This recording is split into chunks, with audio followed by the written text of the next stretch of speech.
I was just sent this robotic pool cleaner. It's very beautiful, and putting it together was actually pretty simple. I'm going to show you a little clip of how I did that, and I'm one of the least techie people. And then let's pop it in and watch it do its job. I started by plugging it in so it charges, and then you just attach the wheels. It's very intuitive and simple. I even watched a video to make sure I was doing it right. Add everything, put the filter back, unplug the charger, and make sure you put back the plug. Okay, so here on the inside is the on button, so I'm gonna hold that down. You can hear it turn on. That means it's ready to go, and you don't wanna just toss it in there. You're gonna kind of gently drop it in and let it go down. After about 30 seconds, it starts taking off and doing its thing. And it's just gonna go on the flat areas and clean, clean, clean, which is so exciting.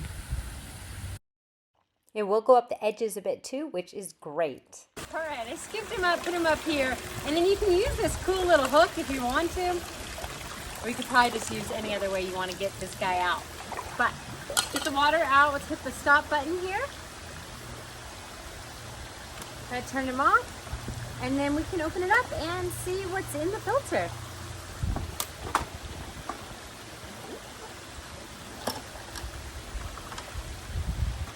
All right, that was like just a half an hour. Now this thing can go a lot longer, but you can see it got quite a bit out from the bottom, and it works fabulously.